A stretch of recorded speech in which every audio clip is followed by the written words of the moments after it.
can the brand new MacBook Neo cost less than Apple's new headphones? Apple just revealed the new AirPods Max 2. These are over-the-ear headphones, which cost about $550. But Apple also is selling the MacBook Neo for just $500 when you use the education discount. So we are in new territory, my friends. How can a MacBook be that cheap? Or how can headphones cost so much? This is One More Thing, your weekly show about all things Apple. So let's sort it out by first explaining what's new in Apple's high-end headphones, the AirPods Max 2. On the outside, well, nothing is new. This looks like the same headphone that they sold before, even comes in the same colors that were available before, and it's at the same price, $549. But Apple gave it the H2 chip, and with it, Apple says that the headset has more effective active noise canceling. It makes it 1.5 times more effective than the last model. Apple also says these headphones have a new high dynamic range amplifier for cleaner audio.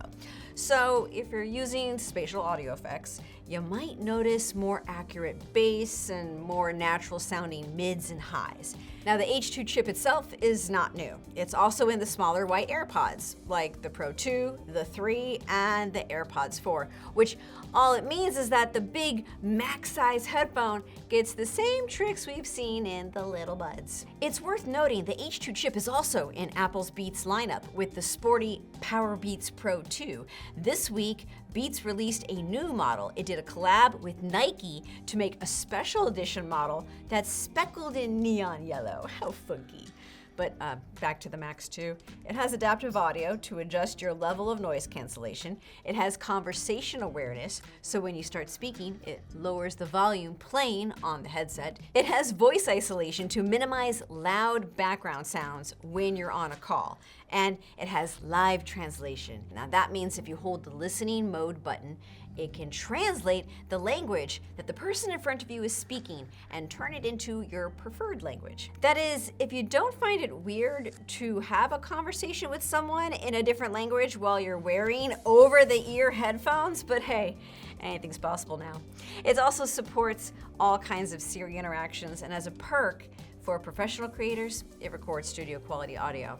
Now, the AirPods Max 2 will be available to pre-order on March 25th, and it's going to ship sometime in early April. Apple first launched the AirPods Max back in 2020, and people naturally felt a little weird about the price tag back then. $549 is a lot because, well, it was $300 more than the AirPods Pro buds, and Apple going in with this new high-end headphone, it also was more expensive than the current leading noise-canceling headphones from Bose and Sony, both of which at the time you could find for about $300 on sale.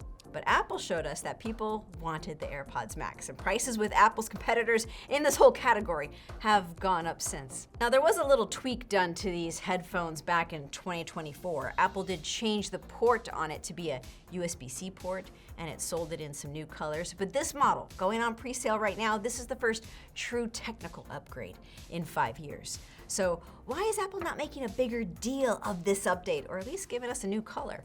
Perhaps Apple has its priorities focused on other models of AirPod. You see, here's one more rumor. There's been a few reports that Apple's AirPods Pro may get an upgrade this year to include infrared camera sensors. Now, this is not a camera for spying on people or taking photos. This could be a sensor that can detect changes in your environment with the help of Apple Intelligence. Perhaps it would even sense how you are moving your hand, so you can control the buds with hand gestures. There's been speculation that it could raise the price of the AirPods. The AirPods Pro 3 in my hand here are around $250, and they're even cheaper on sale when you buy it outside of Apple. And the AirPods 4, they are on the lower end. You can find those for about $100 now. They also have active noise canceling, and it tends to be an easier price point for customers to jump into this new tech. And that lower bar of entry is what the MacBook Neo is all about. Yes, this is where we connect the dots. Apple designed the Neo special. You see, Apple wanted to find ways to lower the MacBook cost to make this a budget laptop that still didn't feel too cheap. And that has involved some cost-cutting decisions. Like, there were fewer ports on this. The keyboard doesn't light up. And also, it has a processor that is an iPhone processor. It's already developed on a massive scale for iPhone production. The Neo is almost half the cost as the next step up in MacBook. And MacBooks can go pretty high in cost. So just like the AirPods lineup, there will always be different cost tiers for Apple products to get you in the door and level you up over time, depending on the stage of life you're in. Certainly though, we cannot always predict what Apple will do. There has been a ton of surprises already this year, many of which are tied to celebrating Apple's 50th year. 1 week ago, I was at a very cool surprise party where Apple brought in Alicia Keys to perform in Grand Central Terminal. She took over the Apple Store space, and people just passing by on their commute got to see it. The whole moment was really moving for me. Apple plans to have several of these events around the world to highlight human creativity, because Apple's products are all about making cool things. Now, Alicia Keys has a history with Apple. She was one of the first artists to release her catalog in spatial audio on Apple Music, and she headlined an Apple Music Live performance, and she had one of the first immersive experiences for the Apple Vision Pro with a video that showed her rehearsing. Now, while waiting for the show to start, I met some awesome Apple creators, and that experience was very special. But as we gathered around and saw Tim Cook and other executives show up, we didn't know what to really expect until it began.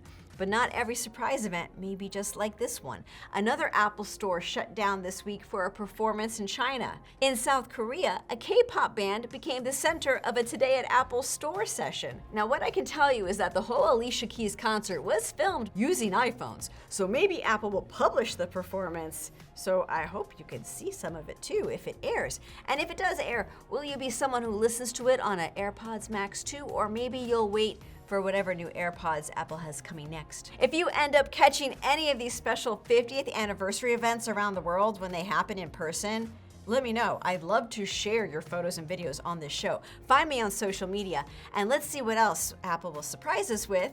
Until I catch you next week for the next One More Thing.